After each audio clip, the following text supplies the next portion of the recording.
Interaction. As you go forward from this place, you will understand the subtleties of your interaction and how to design your interaction to benefit you, to avoid your weakening. You will understand every entity with which you interact to constitute a value on a scale. You will monitor those values carefully. Further, understand the following. It shall guide you. No two values are the same.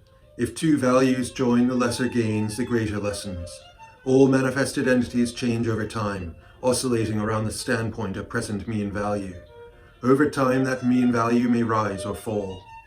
When a greater entity oscillates towards its weaker value, it is closer to the greater value of the lesser entity.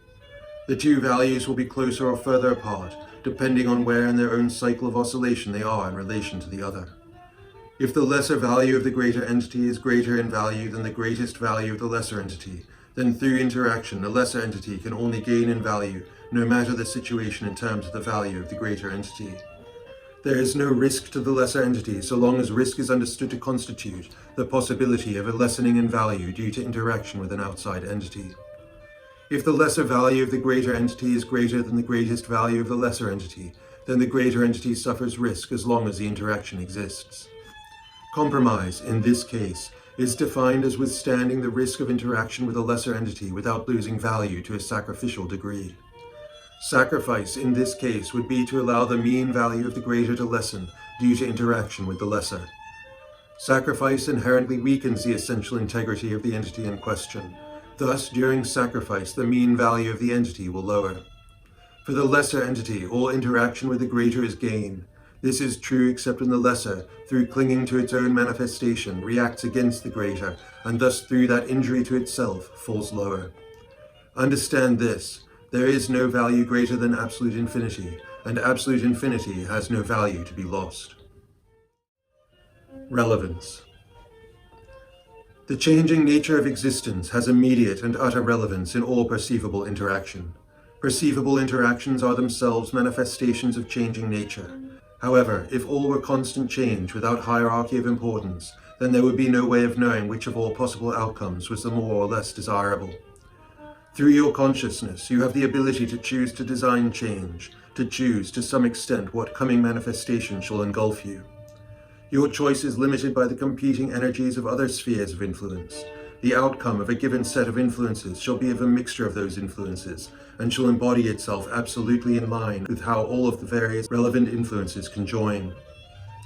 The degree to which the outcome shall embody those traits, of the designs of each and every influencing entity, shall be a direct representation of the degree and character of influence of each of these particularly influencing entities. Depending on the overall nature of the environment of influencing factors, the eventual embodiment shall be more or less that which you originally intended. If you design your environment such that it coincides with that which you are attempting to bring about, then there is less chance that exterior factors shall cancel out your efforts with opposing influence. If you allow nothing to hold importance in relation to yourself, such that it might act as a guide, you will not know how to apply your conscious mind's ability to guide your physical actions. Therefore, your guiding role model shall be balance as applied to the needs of your body. You shall not empower the unnecessary desires of your body, nor their will for sensory satisfaction. Therefore, too, your guiding role model shall be balance as applied to the needs of your mind. You shall keep at bay those forces that would have you value trivial pursuits of the mind. Depending on what it is that the conscious or subconscious mind wants, it will choose the appropriate archetype, whether that be an embodied archetype or a disembodied archetype. The mind will begin the process of directing change, and the direction of change will be towards bringing about that which is desired, towards the assuming of the shape of that which is admired, the archetype. Whatever it is that is desired, its nature will lead the admirer to the seeking of an archetype that embodies the desired. In this way, and though the directive path may be hidden, the outcome for the entity will be the environment it chose within the confines of the influence of external forces. If you use as your archetype something of more changing nature, then the outcome of your person, your surroundings, and your creations shall also be of more changing nature. Therefore, choose an archetype of greater constancy. Choose a model that resonates with a greater degree of constancy, for it shall have relevance to more and shall remain of importance for longer. Within you are various sub-entities of the body and of the mind, all vying for attention, and all with their own needs and desires to be fed. Each of you, according to your own particular makeup and your own particular balance of needs, shall be inclined towards embodying that which you have no choice but to embody. The result is you shall inevitably and accurately embody, at each level of your existence, a position that is fitting to the deeper inclinations and necessities of your being. All manifested existence is exactly as it needs to be at any given moment, but this does not suggest that you should not work with your changing nature towards an existence that is more perfect. Only through deep contemplation of absolute infinity, or more accurately, manifestation that is as close to that as you are capable of conceiving, will this movement towards true perfection come about. Through the contemplation of that which is constant and all-encompassing, you will find that knots unravel in your existence. These are the knots that tie you to manifestation. By always releasing yourself from the baser levels of your personal existence, you shall move towards greater constancy. The release shall show in the body as health, and in the mind as clarity. This is a long process, and in the light of infinite interconnectedness, it is impossible for you to know what lies at deeper levels of your existence, what you might have to confront within your body and mind. You must have faith in the process. Patience shall be a key tool for your success, and results will not necessarily become apparent in the short term. Rather, they may often become more obvious in the long term. It is the long term that you must think of in these matters. This is especially true, as this process shall far outlive your existence as you shall know it at any given point in time. So long as your focus remains within the realms of the short term, your contemplations will never permeate to the deeper levels of body or mind, never to those levels that provoke change on a more subtle and encompassing level. If your mind is set on the superficial, then that which it affects shall also be superficial. Do not be surprised when you are unable to consciously access those levels of your existence that are beyond your perspective's reach. But note that what stands between an entity and what it is potentially capable of contemplating is the mind of the entity itself. The mind will keep perception from reaching the outskirts of its potential towards constancy. This is due to the greater challenge inherent in viewing the direction of constancy, and the subtle realization in the mind, when viewing in that direction, that the embodiment of its own being is the very cause of its own sorrow. The lesser mind avoids such contemplation out of self-preservation. However, it is a mechanism that has a purpose. When faced too strongly with the reality of the cause of sorrow, the lesser mind recoils and responds carelessly in an effort to alleviate the difficulty. The lesser entity will remove its focus from the constant and fixate on the changing. Thus it attempts to achieve the death of sorrow through folly. Death. The only way to die is to spiritually transcend the levels of existence at which the body and the mind exist. Thus they become irrelevant and hence dead. At all levels of finite existence there exists manifested form, and hence the term to die is meaningless unless the death comes through full transcendence of material form, and that is itself an infinite process. The deep anxiousness of manifested existence derives from a rarely conscious understanding that all manifested entities are at some level joined as one. Due to this, a strong, though infinitely subtle, awareness of disconnection permeates the being, causing within it the deep desire to be rejoined with that from which it is disconnected, that being the entirety of the universe. Your existence is but one manifestation in an infinite flux of energy. You owe your existence to absolute infinity. The energy set that makes up your personal existence must manifest itself appropriately to its value. All that you see as similar is so because the relevant underlying and embodied energy sets are close enough in value that they are manifested similarly. All energy in the universe is manifested, and always in such a way that suits a particular value. The manner of any given manifestation is inseparably linked to the value of the entity itself. They are inescapably in touch, corresponding perfectly, and as the basis of all existence is absolute infinite energy, there exists infinite forms of manifestation. Manifestation of energy at all levels comes and goes. It comes where and how it is relevant, and then goes when it is no longer relevant, all according to the underlying requirements of the entirety of the manifested universe. All manifestation has a common ground in absolute infinity. All manifestation is thus connected to other manifestation, and any energy that is manifested in an ordered sense in relation to all else. There can be no randomness. All that absolute infinity consists of is manifested, and the way the energy is manifested demonstrates a web of existence. This must be such that, when all manifestation is taken into account at once, the balanced cancellation of everything occurs. At all times, all energy must be manifested somehow. All possibilities manifest themselves infinitely throughout an infinity of dimensions. The embodiment of energy knows no bounds except that it must, in the particular sense, embody as it must, and in the case of the embodiment of energy, there is no choosing to be done. It is automatic. The demise of any particular entity, as a manifestation of energy, requires the immediate remanifestation of that energy where and when and how it must be manifested. Energy must always be manifested. Manifested existence itself is a beginningless and endless expressive array of infinite dimensions. It is an in all ways boundless field of entities coming in and out of existence constantly and continually.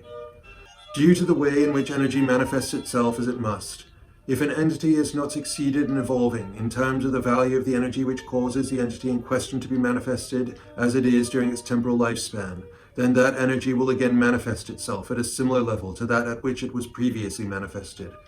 This potentially can continue eternally. If, during the lifetime of an entity, it has contemplated that which is of a greater value, then its own energy shall be inclined in that direction, and shall, to the extent the entity set attention on that which is greater, manifest itself at a level of greater value.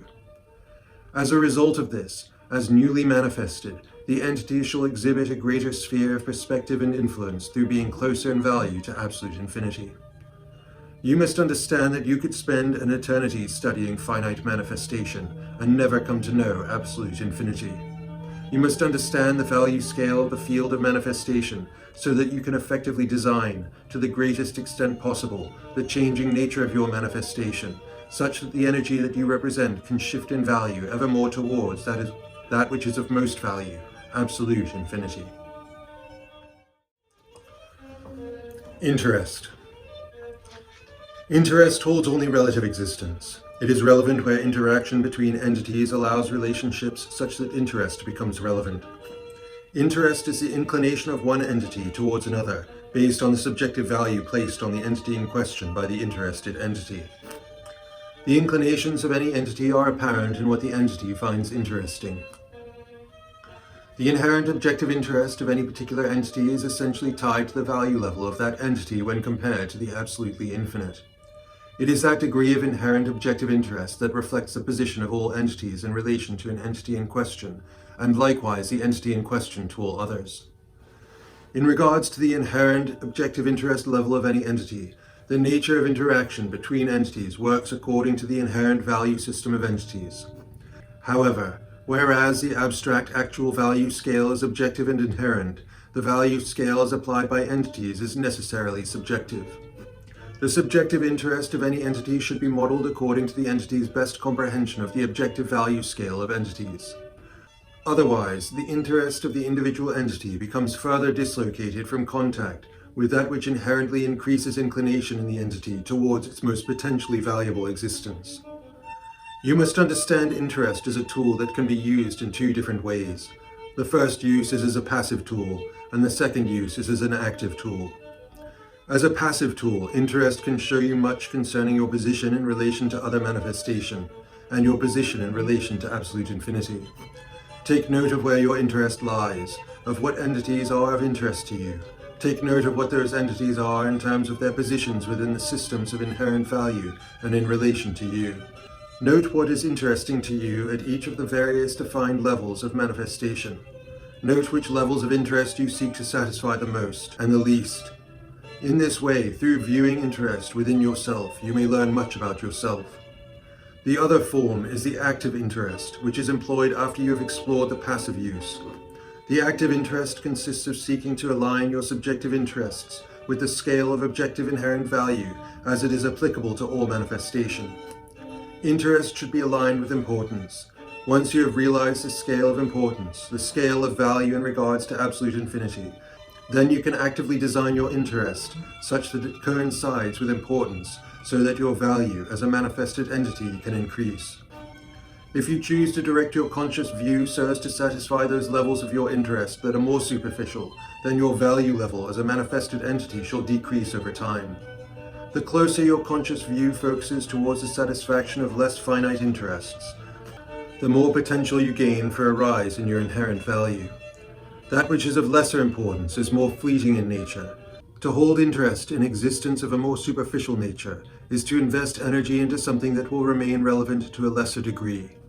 That which is more fleeting by nature is more understandable to any entity that is to a lesser degree finite than that which is relatively fleeting by nature. To place interest in that which is relatively superficial is to stagnate. In such a case, not only will the entity in question fail to grow in terms of its inherent value, but also risks a lessening in value, which will occur should such a focus of attention continue over time. Any particular interest is bound by time. A particular interest is an entity, just as the object of the particular interest is an entity. Even an interest of the subtlest nature, such as the possible interest an entity might hold towards absolute infinity, will change in its manifestation over time. As the manifested entity changes, so does its interest in its view of that which is the object of its interest. You must concentrate your interest on absolute infinity. Of all objects of interest, there is not one so constant as absolute infinity.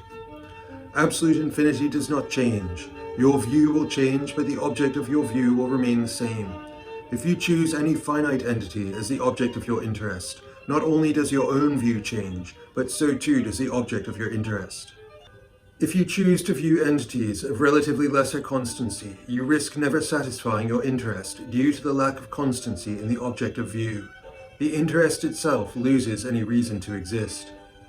The nature of active interest is that it must be based on a reasonable assessment of the field of given awareness.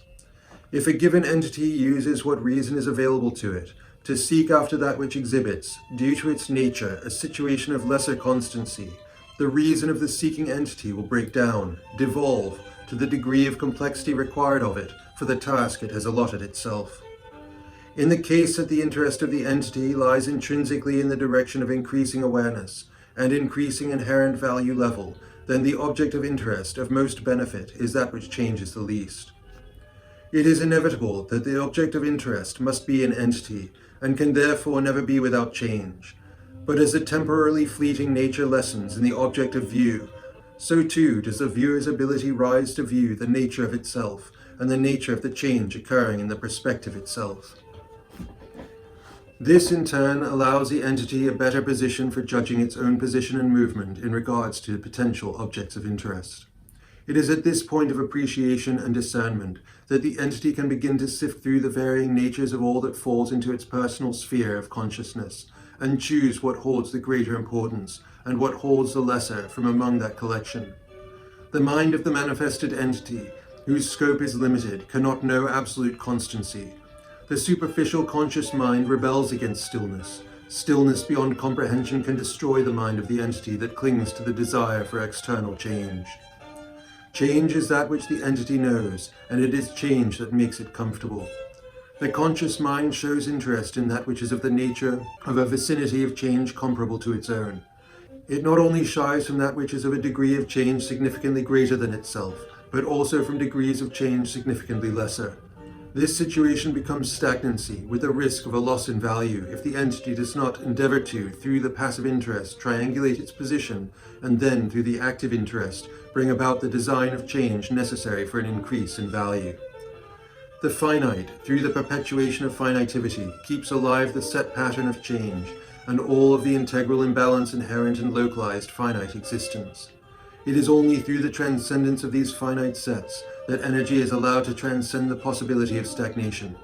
If the entity does not, through its capability for awareness, through passive interest, and through strategic design by way of active interest, bring about a state of greater value, it is either stagnant or depreciating in its essential value. Environment. I shall now discuss further the individual mind's role in relation to all other particularized manifestation and the universe in general. Understand that the universe is the unbounded sphere of absolute infinity manifested. Absolute infinity is a point of no dimension holding infinite potential of possibility and manifestation. All of particularized existence stems from this point and stretches from the point into greater and greater particularization.